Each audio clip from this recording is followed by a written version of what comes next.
പെട്ടെന്നാണ് അവൾക്കൊരു ഐഡിയ തോന്നിയത്. തെറ്റുപറ്റാതെയായി ആരുമില്ലല്ലോ. ഞാനും ഒരിക്കൽ തെറ്റ് ചെയ്തിട്ടുണ്ട്. അതുകൊണ്ട് വേറെ ഒരാളെ കുറ്റപ്പെടുത്താൻ എനിക്ക് യോഗ്യതയില്ല.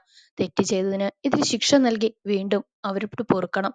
വീണ്ടും അങ്ങനെ ഒരു തെറ്റ് ചെയ്യാതിരിക്കാൻ അവരുടെ കൂടെ കൂടണം. അതാണ് അവരോട് ചെയ്യാൻ പറ്റുന്ന ഏറ്റവും വലിയ കാര്യം. നന്ദു ആലോചനയോടെ നമ്പർ ഡയൽ ചെയ്തു. ഹലോ, ആരാ? രേവതിയുടെ ശബ്ദം കേട്ടതും നന്ദു ഹാളിലെ സെറ്റിയിലിരുന്നു. ഞാനാ അമ്മ, നന്ദുവാ. എന്റെ നമ്പർ അമ്മയുടെ കയ്യിലില്ലായിരുന്നല്ലേ? പെട്ടെന്ന് നന്ദുവിന്റെ ശബ്ദം കേട്ടതും രേവതി നിശബ്ദയായി. അവർ അടുത്തുള്ള ചെയറിലിരുന്നു. അമ്മേ, പോയോ? എന്നെ മനസ്സിലായില്ലേ? മരുമോളാ. ആ മോളെ, സുഖമാണോ? അവരുടെ ശബ്ദം വല്ലാതെ നേർത്തിരുന്നു. നന്ദുവിന് പാവം തോന്നി. തന്റെ അമ്മയെപ്പോലെയല്ലേ? സുഖം അമ്മ. അവിടെയോ? പപ്പ എവിടെ? പോയോ? പോയി മോളെ. വല്ലതും കഴിച്ചോ? രേവതിയുടെ ചോദ്യം കേട്ടതും നന്ദു ചിരിച്ചു. കല്യാണം കഴിഞ്ഞ് ആദ്യം മോളെയെന്നായിരുന്നു, പിന്നെ നന്ദുവായി മാറിയത്. അവസാനം ഒന്നും വിളിക്കില്ല. പക്ഷേ ദേ ഇപ്പോ വീണ്ടും മോളേന്ന്. ഹലോ. ആ അമ്മ, കഴിച്ചു. ഒന്നും ഉണ്ടാക്കിയില്ല, അതുകൊണ്ട് ഓർഡർ ചെയ്തു. കാശി എവിടെ? കുളിക്കുക. ഞങ്ങൾ പുറത്തേക്ക് പോകാൻ ഇറങ്ങിയതാ അമ്മേ. പക്ഷേ പോകണമെങ്കിൽ അമ്മയുടെ ഹെൽപ്പ് വേണം. എന്റെയോ? രേവതിയിൽ സംശയം നിറഞ്ഞു. കൂടെ തന്നെ ഒരു സന്തോഷവും. അത് ദേഷ്യമോ വെറുപ്പോ ഒന്നുമില്ലാതെയുള്ള നന്ദുവിന്റെ സംസാരത്തിലായിരുന്നു. ആ, അമ്മ സഹായിക്കില്ലേ? നന്ദു കൊച്ചുകുട്ടികളെ പോലെ കൊഞ്ചിയതും രേവതി ചിരിച്ചുപോയി. എന്ത് വേണേലും പറഞ്ഞോ, എന്നെ കൊണ്ടാവണേ ഞാൻ സഹായിക്കാലോ. എന്നാ ഒരു വീട്ടിലെ അടുക്കളയിലേക്ക് അത്യാവശ്യം വേണ്ട സാധനങ്ങളുടെ ലിസ്റ്റ് ഉണ്ടാക്കി തരണം അമ്മ. അടുക്കളയിലേക്ക് മാത്രമല്ല, മൊത്തത്തിൽ എന്തൊക്കെ വേണമെന്നുള്ളൊരു ലിസ്റ്റ്. എനിക്കാണേ അതിനെക്കുറിച്ച് യാതൊരു പിടിയില്ല. കാശി പിന്നെ പറയേ വേണ്ട. അമ്മ സഹായിക്കില്ലേ? അതാണോ? സഹായിക്കാലോ. അല്ല, ഇനി ഫുഡൊക്കെ നിങ്ങൾ തന്നെ ഉണ്ടാക്കാൻ പോവുകയാണോ? ആ, ഞാൻ എല്ലാം പഠിക്കാൻ പോവാ, നോക്കിക്കോ. ഇനി വീട്ടിലേക്ക് വരുമ്പോ ഈ നന്ദു എല്ലാം പഠിച്ചിരിക്കും. കൂടെ അമ്മയുടെ സഹായം വേണം കേട്ടോ. ഇതുപോലെ ഇടയ്ക്കിടയ്ക്ക് ഞാൻ വിളിക്കും. അത് കേൾക്കെ രേവതിയുടെ കണ്ണുകൾ നിറഞ്ഞു. മോളെ, മതി. തിരിച്ചു വാ രണ്ടാളും. ഞാൻ എന്റെ മക്കളല്ലേ, അമ്മയോട് ക്ഷമിക്കില്ലേ? രേവതി കരഞ്ഞതും നന്ദു ഒന്ന് മൗനമായി. താനും ഇപ്പോൾ കരഞ്ഞാൽ ശരിയാവില്ല എന്ന് തോന്നിയതും കണ്ണുകൾ അമർത്തി തുടച്ചവൾ. അയ്യേ, സെന്റി അടിക്കല്ലേ രേവു. അതൊക്കെ ഞങ്ങൾ മറന്നതാ. പിന്നെ എന്തായാലും ഞങ്ങൾ കുറച്ച് കഴിഞ്ഞേ വരുന്നുള്ളൂ. ഞാനും കാശിയും മാത്രമായി ഹണിമൂണൊക്കെ ഒന്ന് ആഘോഷിക്കട്ടെ എന്റെ രേവതിയെ. എന്റെ കുശുമ്പ് കാട്ടാതെ. അവളുടെ സംസാരത്തിൽ രേവതി കരച്ചിലോടെ ചിരി. ശരി ശരി, രണ്ടാളും എത്ര നാൾ വേണേലും അവിടെ നിന്നോ. പക്ഷേ അമ്മയ്ക്കെന്നും വിളിക്കുവോ മോള്? പ്രതീക്ഷയോടെ അവർ ചോദിച്ചതും നന്ദുവിന്റെ കണ്ണുകൾ നിറഞ്ഞു. പിന്നെ വിളിക്കാതെ. ഇനി എന്റെ കുക്ക് മാസ്റ്റർ അമ്മയാ. നമുക്ക് വീഡിയോ കോൾ ആക്കി ക്ലാസ് തുടങ്ങാം. അമ്മ എനിക്ക് പഠിപ്പിച്ചു തന്നാ മതി. സമ്മതിച്ചു. എന്നാ ഞാൻ ആവശ്യമുള്ള കുറച്ച് സാധനങ്ങളുടെ ലിസ്റ്റ് അയക്കാം. അത് വാങ്ങിക്കോ. അത് വെച്ച് എന്തൊക്കെ ചെയ്യണമെന്നൊക്കെ ഞാൻ തന്നെ പഠിപ്പിക്കാം. പോരെ? അമ്മ മുത്താണ്. എന്നാ അയച്ചേക്ക്. ഞങ്ങൾ ഇപ്പൊ ഇറങ്ങും. പിന്നില്ലേ, രാത്രി ചിക്കൻ കറിയും ചപ്പാത്തിയും ഉണ്ടാക്കാം ഞാൻ. അതിനുവേണ്ട ലിസ്റ്റും അതിലിട്ടേക്ക്. ശരി മോളെ, അമ്മ ഇപ്പൊ ഇടാം. എന്നും പറഞ്ഞ് നന്ദു കോള് കട്ടാക്കിയതും രേവതി സ്ലാബിൽ മുഖം വെച്ച് കരഞ്ഞുപോയി. എന്തിനീ ചെയ്ത് കൂട്ടിയതൊക്കെ എന്നോർക്കുമ്പോൾ അവരിൽ സ്വയം വെറുപ്പ് നിറഞ്ഞു. ഇതായിരുന്നു സന്തോഷം. അവളുടെ കൂടെ കൂടി ഓരോന്നും പറഞ്ഞുകൊടുത്ത് ആ കൊഞ്ചലിൽ പങ്കുചേരുന്നതിലായിരുന്നു തന്റെ സന്തോഷം. അതുകൊണ്ടാവും ശേഖരേട്ടൻ രാവിലെ അവളില്ലാതെ ഗാർഡനിൽ ഇറങ്ങാതെ പോയത്. തിരിച്ചറിവ് വരാൻ വൈകിപ്പോയി. അവർ മുഖം അമർത്തി തുടച്ചെഴുന്നേറ്റതും അടുക്കളവാതിൽക്കൽ നിൽക്കുന്ന ലക്ഷ്മിയെ കണ്ട് അവരുടെ മുഖം ഇരുണ്ടു. ഒന്നും പറയാതെ മുഖം വെട്ടിച്ച് ഫോണും എടുത്ത് അവർ സിറ്റൗട്ടിലേക്ക് ഇറങ്ങിയതും ലക്ഷ്മിയുടെ മുഖം കൂർത്തു. ഫോണും കട്ടാക്കി ചിരിയോടെ തിരിഞ്ഞതും പുറകിൽ ചുമരിൽ ചാരി നിൽക്കുന്ന കാശിയെ കണ്ട് നന്ദു ഒന്ന് പരിങ്ങി. അവൾ വളിച്ച ചിരി അവസാനം അവനായി സമ്മാനിച്ചതും കാശി അവളെ കൂർപ്പിച്ചു നോക്കി. ആരായിരുന്നു? അവൻ ഗൗരവത്തിലാണ്. അത് അമ്മയ്ക്ക് ലിസ്റ്റ് അയക്കാൻ. അതില്ലേ കാശി, നമ്മുടെ അമ്മ പാവല്ലേ. ഒരു തെറ്റ് ആർക്കും പറ്റും. നമ്മളിത് മനസ്സിലാക്കി തിരുത്തണം. ഇനി നോക്കിക്കോ, അമ്മ മാറും. ഞാൻ മാറ്റിയെടുക്കും. കാശിയെ സ്നേഹിക്കുന്ന പാവം ഒരമ്മയായി മാറും അവർ. അവനരികിലേക്ക് നടന്ന് അവൾ പറഞ്ഞു. എനിക്കൊരമ്മയുടെ സ്നേഹം വേണ്ട. പക്ഷെ എനിക്ക് വേണം. അല്ല, നമുക്ക് വേണം. കാശി എന്റെ പൊന്നു ചെക്കനല്ലേ, പിണങ്ങല്ലേ. മുഖം വീർപ്പിച്ചു നിൽക്കുന്നതിന്റെ കവളിൽ അവൾ മെല്ലെ കുത്തി. കാശി അവളുടെ കൈ തട്ടിമാറ്റി. എനിക്ക് പിണക്കമൊന്നുമില്ല. എന്നോട് പിണക്കരുതെന്ന് എനിക്കറിയാം. ഞാൻ അമ്മയുടെ കാര്യമാ പറഞ്ഞത്. പ്ലീസ് കാശി, അമ്മയോട് ക്ഷമിക്കാൻ നോക്ക്. നമ്മുടെ അമ്മയല്ലേ. ഭൂമി, എല്ലാം എല്ലാം നീ മറന്നോ? അവന്റെ മുഖം ദയനീയമായി. ആ മാറുന്നു. അല്ലാതെ ഓർത്തിരുന്നിട്ട് എന്തിനാ? കഴിഞ്ഞതൊക്കെ കഴിഞ്ഞില്ലേ? ഞാനൊരു കാര്യം പറയട്ടെ.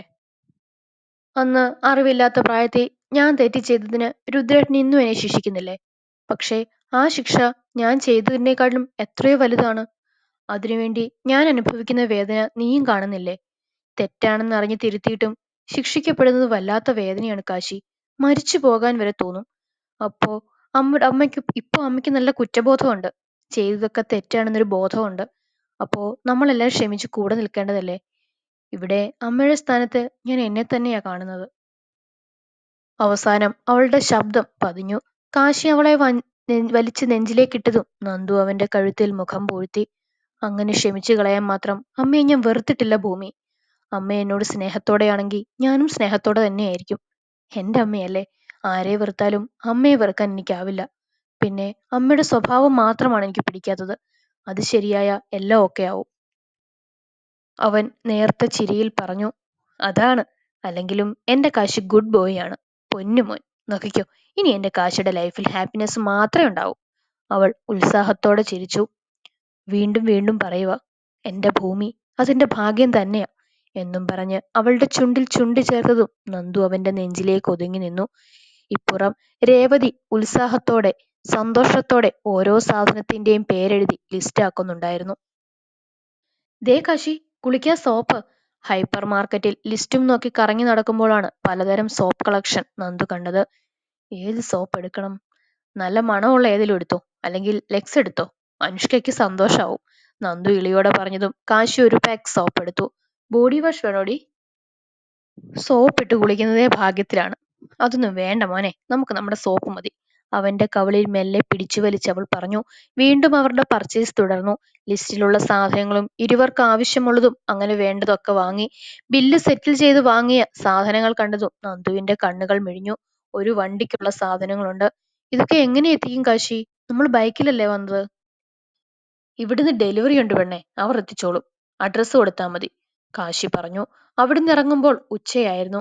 രണ്ടാളും അടുത്തുള്ള റെസ്റ്റോറന്റിൽ കയറി ബിരിയാണി തട്ടി. അവിടുന്ന് ഇറങ്ങുമ്പോൾ തന്നെയാണ് അവരുടെ കൂടെ ഡെലിവറി വണ്ടിയും ഇറങ്ങിയതും. ഫ്ളാറ്റിലെത്തി എല്ലാം എടുത്ത് സഹായിക്കാൻ ഒരാൾ ഉണ്ടായിരുന്നു. കല്യാണ സദ്യക്ക് സാധനങ്ങൾ വാങ്ങി വന്നതുപോലെ വരുന്നവരെ ബാക്കിയുള്ളവർ മിഴിച്ചു നോക്കുമ്പോൾ നന്ദു എല്ലാവർക്കും ഇളിച്ചു കാണിച്ചു.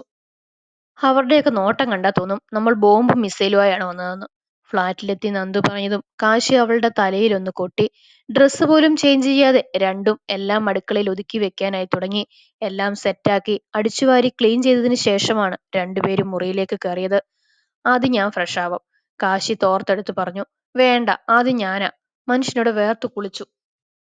നന്ദു ഇടാനുള്ള ഡ്രസ്സ് എടുത്ത് അവനെ കൂർപ്പിച്ചു നോക്കി. എന്നാ നമുക്ക് ഒരുമിച്ച് കുളിച്ചാലോ? കാശി കള്ളച്ചിരിയോടെ ചോദിച്ചതും നന്ദു അവന്റെ വയറിലിട്ടൊന്ന് കൊടുത്തു. പൊന്നുമോന്, ഇന്നലെ കുളിപ്പിച്ചതിന് ധാരാളമാണ്. ഇപ്പൊ പോയി അപ്പുറത്തെ ബാത്റൂമിൽ കയറാൻ നോക്ക്. അല്ലാതെ എന്റെ കൂടെ കയറാന്ന് മോഹിക്കണ്ട, പറഞ്ഞവൾ ബാത്റൂമിലേക്ക് കയറിപ്പോയതും നിന്നെ ഞാൻ എടുത്തോളാടി എന്ന ഭാവത്തിൽ കാശി അപ്പുറത്തെ ബാത്റൂമിലേക്ക് നടന്നു. ഇത്ര ഉപ്പ് മതിയോ അമ്മ? ഒരു വലിയ സ്പൂൺ ഉപ്പെടുത്തു നന്ദു. അത്ര വേണ്ട മോളെ, ദേ ഇത്രയും മതി. രേവതിയും ഒരു സ്പൂണിൽ ഉപ്പെടുത്ത് കാണിച്ചതും നന്ദു കുറച്ച് ടിന്നിലേക്കിട്ട് ബാക്കിയുള്ളത് കറിയിലേക്കിട്ടു. രാത്രിക്കുള്ള ചപ്പാത്തിയും കോഴിക്കറിയും ഉണ്ടാക്കുന്ന തിരക്കിലാണ് നന്ദു. വൈകിട്ട് കിടന്ന കാശി എഴുന്നേറ്റിട്ടില്ലായിരുന്നു. നന്ദു ഇടയിൽ ഉറക്കം മുറിഞ്ഞു വരികയായിരുന്നു. പിന്നെ അമ്മയോട് വിളിച്ച് ക്ലാസ് സ്റ്റാർട്ട് ചെയ്യാനുള്ള പ്രിപ്പറേഷൻ തുടങ്ങി. ഇട്ടു അമ്മ. ഇപ്പൊ കറിയിൽ കുമള പൊന്തി വരുക. കറി തിളയ്ക്കുന്നതാ പെണ്ണെ. മുഴുവനായും കുമള പൊന്തി വരണം, എന്നാലേ കറി ശരിയാവൂ. ശരി, അതുവരെ ഞാൻ ഈ എടുത്തു വെച്ചതൊക്കെ കഴുകി വെക്കട്ടെ. രേവതി തലയാട്ടിയതും കോഴി കഴുകിയതും ഉള്ളി മുറിച്ചതുമായ എല്ലാ പാത്രങ്ങളും നന്ദു കഴുകി വെച്ചു. ഒടുവിൽ കറി റെഡിയായി. ചപ്പാത്തി എന്ത് ചെയ്യണം അമ്മ? ചപ്പാത്തി പാക്കല്ലേ, അത് കഴിക്കുന്നതിന് കുറച്ചു മുമ്പ് ഫ്രൈ പാനിൽ ചൂടാക്കി എടുത്താൽ മതി. ഫ്രൈ പാൻ ദേ ഇതല്ലേ? ഇവിടെയുണ്ട്. പുതിയതാണെന്ന് തോന്നുന്നു. നന്ദു മിനുങ്ങുന്ന പാൻ എടുത്ത് കാണിച്ചു. അത് തന്നെ. രേവതി ചിരിയോടെ തലയാട്ടി. നന്ദു പാൻ അവിടെ വെച്ച് നേരെ ബാൽക്കണിയിലേക്ക് നടന്നു. പിന്നെന്താ അമ്മ, പപ്പ വന്നില്ലേ? ഇല്ല മോളെ, വരാറായില്ല. രേവതിയും ഉമ്മറത്തേക്ക് നടന്ന് അവിടെ സിറ്റ് ഔട്ടിലിരുന്നു. രണ്ടാളുടെയും മുഖത്ത് നിറഞ്ഞ ചിരിയായിരുന്നു. കാർത്തി വിളിച്ചില്ലേ അമ്മ? അവൻ എന്താ പറഞ്ഞേ? ഞങ്ങൾ ഇങ്ങോട്ട് വന്നത് അറിഞ്ഞില്ലേ? കാർത്തി രേവതിയുടെ ഏട്ടൻ രാഹുലിന്റെ വീട്ടിൽ നിന്നാണ് സ്കൂളിൽ പോകുന്നത്. അവനെപ്പോലെ തന്നെ വൈകി വന്ന ഇരട്ടകൾ അവിടെയുണ്ട്. അതിനാൽ ഒറ്റയ്ക്ക് വീട്ടിൽ നിൽക്കുന്നതിലും അവനിഷ്ടം അവിടെ നിൽക്കാനാണ്. മകനെ മാറ്റി നിർത്താനായി രേവതി അവനെ തടഞ്ഞിരുന്നില്ല എന്ന് വേണം പറയാൻ. അറിഞ്ഞു. സ്കൂൾ ലീവ് കിട്ടിയ അവൻ അങ്ങോട്ട് വെക്കേഷന് വരാമെന്നാ പറഞ്ഞിരിക്കുന്നത്. പണ്ട് കാശി ഒറ്റയ്ക്കായതുകൊണ്ട് ചെക്കൻ അങ്ങനെ വരാനൊന്നും ആഗ്രഹമില്ലായിരുന്നു. പക്ഷേ ഇപ്പോ അങ്ങനെയല്ലല്ലോ. മോളും ഇല്ലേ ഇവിടെ. അവൻ വരട്ടെ അമ്മേ, നമുക്ക് അടിച്ചു പൊളിക്കാലോ ഇവിടെ, നന്ദു ചിരിയോടെ പറഞ്ഞു. വീണ്ടും കുറച്ചുനേരം കൂടി സംസാരിച്ചാണ് അവരുടെ സംസാരം നിന്നത്. രേവതി അന്ന് അതീവ സന്തോഷത്തിലായിരുന്നു. ഇതുവരെ അറിയാത്ത ഒരുതരം ആഹ്ലാദം അവർക്ക് തോന്നി. സ്വയം സന്തോഷിക്കുന്നതിലല്ല, മറ്റുള്ളവരുടെ സന്തോഷത്തിൽ പങ്കുചേരുന്നതാണ് മനോഹരം എന്നവർക്ക് മനസ്സിലായിരുന്നു. നന്ദു ഫോണും വെച്ച് മുറിയിലേക്ക് വരുമ്പോൾ കാശി അതേ ഉറക്കമാണ്. തലയണ കെട്ടിപ്പിടിച്ച് കമിഴ്ന്നു കിടന്നവന്റെ പുറത്തായി കിടന്നവൾ അവന്റെ കവിളിൽ മെല്ലെ നുള്ളി. കാശി കുറുകലോടെ കണ്ണുകൾ തുറന്നു. എണ്ണിക്ക് കാശി, നമുക്ക് കഴിക്കാം. സമയം എന്തായി വണ്ണേ? കണ്ണു വീണ്ടും അടച്ചുകൊണ്ട് അവൻ തിരക്കി. 8:30 കഴിഞ്ഞു. നമുക്ക് വേഗം കഴിച്ച് ഫിലിം കാണാതിരുന്നാലോ? പുതിയ സിനിമ വന്നിട്ടുണ്ട്. കവിളിൽ മുത്തിക്കൊണ്ട് അവൾ ചോദിച്ചതും കാശി അവളുടെ കയ്യിൽ പിടിച്ച് വലിച്ച് ബെഡിലേക്കിട്ടു. ദൈവം അറിഞ്ഞുകൊണ്ട് എനിക്കായി ഉണ്ടാക്കി വെച്ചതാ നിന്നെ. അല്ലെങ്കിൽ എന്റെ അതേ സ്വഭാവം നിനക്ക് കിട്ടില്ലല്ലോ. അവളുടെ മാറിൽ തല ചായ്ച്ച് അവൻ പറഞ്ഞതും നന്ദു ചിരിയോടെ അവന്റെ മുടിയിൽ തഴുകി. ഫുഡ് ഓർഡർ ചെയ്യണ്ടേ? അയ്യോ വേണ്ട, ഞാൻ ഉണ്ടാക്കി വെച്ചിട്ടുണ്ട്. നീ ഉണ്ടാക്കിയോ? കാശി ഞെട്ടലോടെ അവളെ നോക്കി. യാ, സർപ്രൈസ് ആണ്. നീ വേഗം പോയി ഫ്രഷ് ആയി വാ. അപ്പോഴേക്ക് ഞാൻ ചപ്പാത്തി ചുട്ടെടുക്കട്ടെ. അവനെ തള്ളി മാറ്റി അവൾ എണ്ണീറ്റതും കാശി അവളെ മിഴിച്ചു നോക്കി. ഈ സർപ്രൈസ് ചപ്പാത്തിക്ക് കറി എന്താടി? എന്തായാലും ചിക്കൻ അല്ല എന്ന് പറഞ്ഞ് നന്ദു എണ്ണീറ്റ് പുറത്തേക്ക് ഓടിയതും കാശി ചിരിയോടെ ബെഡിലേക്ക് തന്നെ കടന്നു. ഫ്രഷായി വരുമ്പോൾ പെണ്ണ് ഡൈനിങ് ടേബിളിലേക്കെല്ലാം വെച്ചിരുന്നു. കാശിയിൽ അത്ഭുതം നിറഞ്ഞു. ചിക്കൻ കറിയും ചപ്പാത്തിയും കൂടെ പെപ്സിയും. ഇപ്പോൾ ആള് കൊല്ലാലോ. അവൻ നന്ദുവിനെ നോക്കുമ്പോ പെണ്ണ് കോളറും പൊക്കി നിൽപ്പുണ്ട്. പണിയെടുക്കാതിരിക്കാൻ വേണ്ടി വീട്ടിൽ മനഃപൂർവ്വം കള്ളം പറഞ്ഞതാണല്ലോ, ഒന്നും അറിയുന്നില്ലെന്ന്. കാശി അവളെ ചൂഴ്ന്നു നോക്കിയതും നന്ദുവിന്റെ കണ്ണു തോർത്തു. അത് നിന്റെ മൊറ്റവളോ. ഞാൻ അമ്മയോട് ചോദിച്ചു മനസ്സിലാക്കി കഷ്ടപ്പെട്ടുണ്ടാക്കിയതേത്, ചുണ്ടുകൂട്ടി അവള് പറഞ്ഞു. കൈ കഴുകാൻ പോകുമ്പോ കാശിയുടെ ചുണ്ടിൽ ചിരിയുണ്ടായിരുന്നു. അമ്മയോട് അവൾക്കുള്ള അടുപ്പം, അമ്മയ്ക്ക് തിരിച്ച് അവളോട് തോന്നിയ അടുപ്പം. മാറ്റങ്ങൾ അത് നല്ലതാണ്. അവന് സന്തോഷം തോന്നി. എപ്പോഴോ ആഗ്രഹിച്ച ആ ജീവിതമാണ് താൻ ജീവിക്കുന്നത് എന്നവൻ തോന്നിപ്പോയി. അതിനിടയിൽ ഒന്നു മാത്രമാണ് വേദന. അമ്മ തന്നെ ഒരു മകനായി സ്നേഹിക്കുമോ? ചേർത്തു പിടിക്കുമോ? നെഞ്ചൊന്നു വിങ്ങിയതും കാശി തലയൊന്നു കുടഞ്ഞ് ചെയറു വലിച്ചിട്ടിരുന്നു. അവനിരിക്കാൻ കാത്തിരുന്നതുപോലെ ഒരുത്തി മടിയിൽ കയറിയിരുന്നു. എന്താടി, നീ എന്തോ ഓർത്തല്ലേ? അവൾ അവനെ സൂക്ഷിച്ചു നോക്കി. കാശി അവളുടെ ഇടുപ്പിലൂടെ ചുറ്റി നെഞ്ചിലേക്ക് ചേർത്തു. ഇല്ലല്ലോ. കള്ളം പറയണ്ട കാശി, നീ ഇപ്പൊ എന്തോ ഓർത്തു വേദനിച്ചു. അതെനിക്ക് ഇവിടെ അറിയാൻ കഴിഞ്ഞു. അവൾ സ്വന്തം നെഞ്ചിൽ തൊട്ട് കാണിച്ചതും കാശി ഹൃദയത്തിൽ പടർന്നൊരു ഭ്രാന്തിയിൽ അവളുടെ ചുണ്ടുകളെ പൊതിഞ്ഞു. ആ പ്രണയ ചുംബനം ദീർഘനേരം തുടർന്നു. പതിവിൽ വിപരീതമായി ശേഖർ വരുമ്പോ രേവതി സിറ്റ് ഔട്ടിൽ ഇരിക്കുന്നുണ്ടായിരുന്നു. അയാളുടെ വണ്ടി കണ്ടതും അവർ സ്റ്റെപ്പിലേക്ക് ഇറങ്ങി നിന്നു.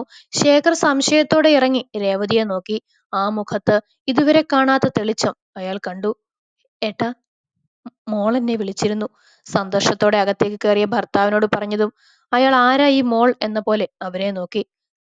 നന്ദുമോൾ വിളിച്ചിരുന്നു എന്നോട്. ഒരുപാട് സംസാരിച്ചു.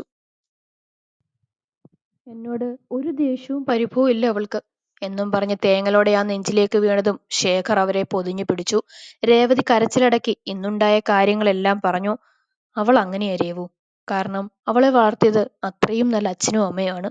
ശേഖർ പറഞ്ഞതും രേവതി മുഖമുയർത്തി നോക്കി. സിറ്റ് ഔട്ടാണ്, ഇവിടെ ഇങ്ങനെ നിൽക്കാൻ കഴിയില്ല. ചിരിയോടെ അയാൾ പറഞ്ഞതും രേവതി വേഗം അടർന്നു മാറി. ശേഖർ ചിരിയോടെ തന്നെ അവരെയും ചേർത്ത് പിടിച്ച് അകത്തേക്ക് നടന്നു. ബാക്കി മുറിയിൽ ചെന്ന് സംസാരിക്കാം, പോരെ? രേവതി തലയാട്ടിയതും ശേഖർ മുറിയിലേക്ക് കയറി. ഇതുവരെ തോന്നാത്തൊരു സന്തോഷം അയാളിലും നിറഞ്ഞിരുന്നു. ആ വാതിൽ അടയുന്നത് നോക്കി നിന്ന ലക്ഷ്മിയുടെ ഉള്ളിൽ വീണ്ടും വിഷമൊലിച്ചു. തനിക്ക് ഈ ഭാഗ്യമൊന്നുമില്ലായിരുന്നു. പക്ഷെ അവൾക്കോ? ദിവസങ്ങൾ മെല്ലെ ഓടിമറഞ്ഞു. കാശിയും നന്ദുവും അവരുടെ കുഞ്ഞു ലോകമായ ആ ഫ്ലാറ്റിൽ മാത്രമായി ഒതുങ്ങി.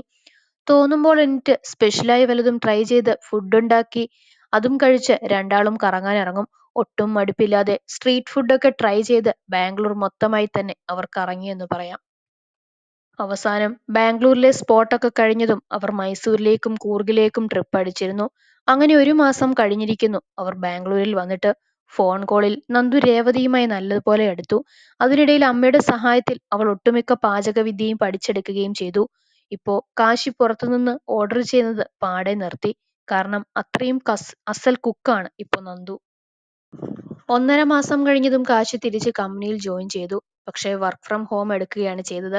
ഫ്ളാറ്റിൽ നിന്ന് വർക്കായതിനാൽ നന്ദുവിനും ബോറടിയില്ല. ഇനി അവൻ കാര്യമായ ജോലിയിലാണെങ്കിൽ അവൾക്ക് അപ്പുറത്തെ ഫ്ളാറ്റിലൊക്കെ ചെന്നൊന്ന് മുഖമണിക്കും. അവരോടൊക്കെ നല്ലതുപോലെ നന്ദു അടുത്തിരുന്നു. കാശി പക്ഷെ ആരോടും അത്ര മിണ്ടാട്ടമൊന്നുമില്ല. അതിനിടയിൽ സ്വന്തം വീട്ടിൽ വിളിച്ച് വെറുപ്പിക്കാനും നന്ദു മറന്നിരുന്നില്ല. കാശി വർക്കിലായിരിക്കുമ്പോൾ അവളുടെ പണി എല്ലാവർക്കും വിളിച്ച് സംസാരിക്കുക എന്നതാണ്.